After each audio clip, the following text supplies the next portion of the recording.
كنا في الماضي نبوس اليد وندعي لها بالكسر، هسه بنبوسها وندعو للمزيد. غاوين جلد الذات.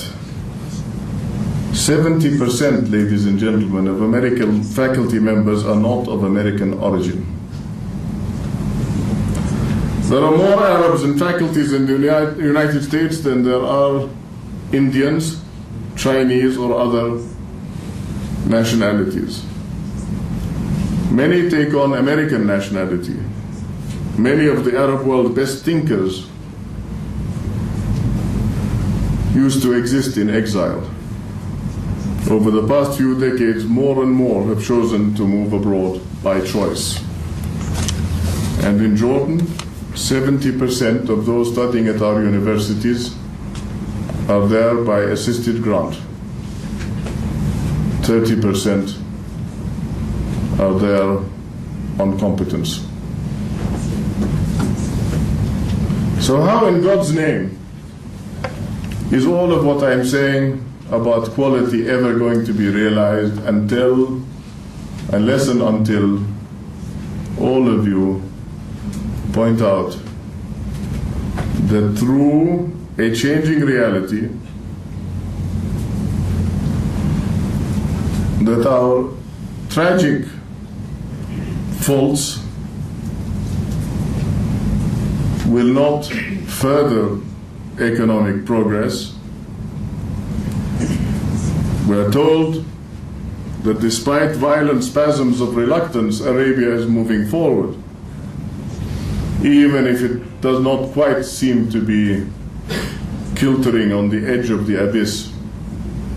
But I would like to suggest that the atomization of Arabia into sectarian, ethnic, haves and have-nots, and many, many other polarities is largely because opportunities are being seized for existential reasons. People want to live, even if it means leaving the region.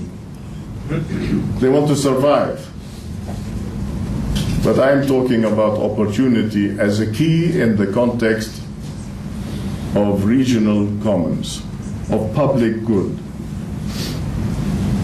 الفرصة السانحة في إطار الصالح العام. We're told كميزة نسبية إن الأردن اليوم هو أحد أفضل الأماكن في الشرق الأوسط للبدء بمشروع تجاري، ولكن احتضان المشاريع الناشئة ليس كافيا بحد ذاته، فلا بد من البدء باحتضان الإنسان.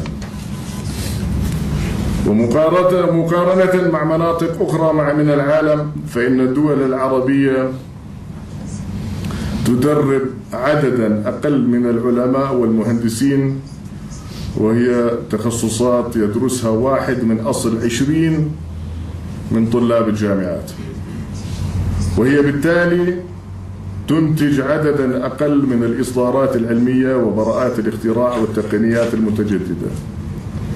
Yet it was here that universities were born. The Guinness Book cites Qarawiyyin in the 9th century as the oldest degree-granting university in the Arab world. Al-Azhar, which opened its doors in the 10th, was the model for the European university. What went wrong? What is going wrong? Simply put, we stopped investing in human beings. كان الحسين رحمه الله يقول ويردد: الإنسان أغلى ما نملك.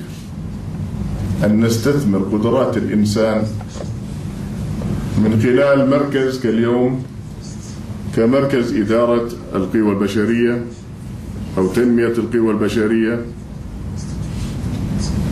أقول وأرجو منكم أن تتواصلوا مع ذلك المركز الذي أصبح الآن معترفا به على الصعيد الإقليمي، يتحمل ملفات لخدمة دول عربية أخرى أكثر ما يعمل في الأردن.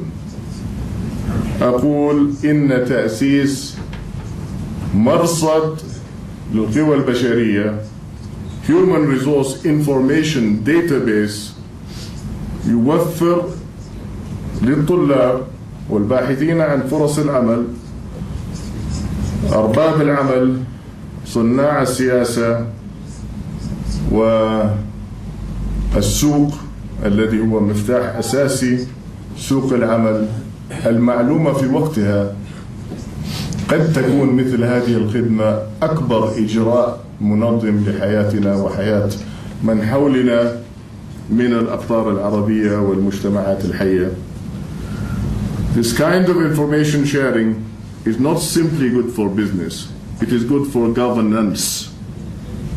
I don't want to speak about government. Government should speak for itself. But for governance as a step towards better government. By centering around human beings and the decisions that they make, it is both micro and macro. Tiny details can be used to shape local and even national priorities.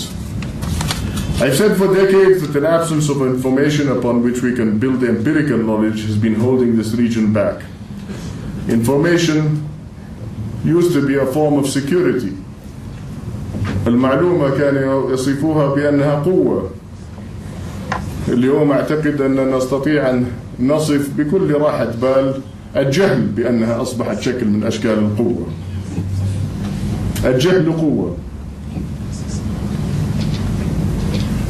الجهل مطمئن.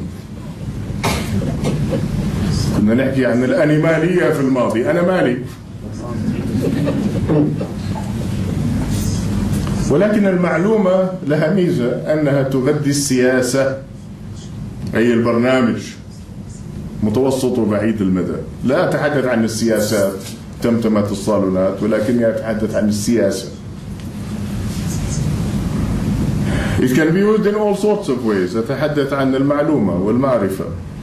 That is why I believe that one of the things most needed in this region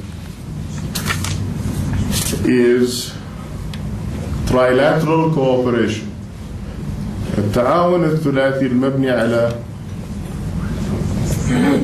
العلم المعرفي. في رأس الهرم الإدارات السياسية، القضائية، التنفيذية والتشريعية، ثم الاقتصاد الاجتماعي. ميزة اللغات الحية أنك تستطيع أن تقول سوسيو ايكونوميك، الاجتماع والاقتصاد، ومن ثم الضلع الثالث وهو المجتمع المدني. أن نحيي هذا المثلث ونفعله ضمن مفهوم إحياء الفضاء الثالث.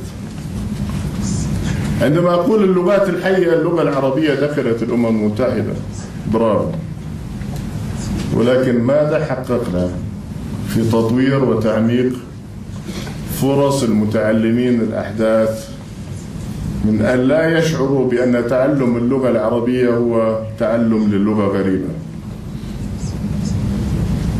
فنلندا طولت الفترة الدراسية عام أو ربما عامين، عام إضافة لبداية مراحل الدراسية، يبدأ بحفظ القصص والروايات، تعليم اللغة من خلال المؤانسة، ينتهوا في السن 12 أو في الصف 12، أعتقد السن التاسع، الصف 12.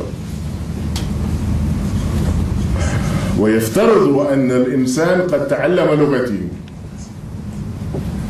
فأقول المهم كيف نطور اللغة ضمن أسلوبية تمكننا من فهم الغير العربي والآخر غير العربي. أختم قولي بوجوب التفكير في إعادة التفكير في مفهوم الجامعة.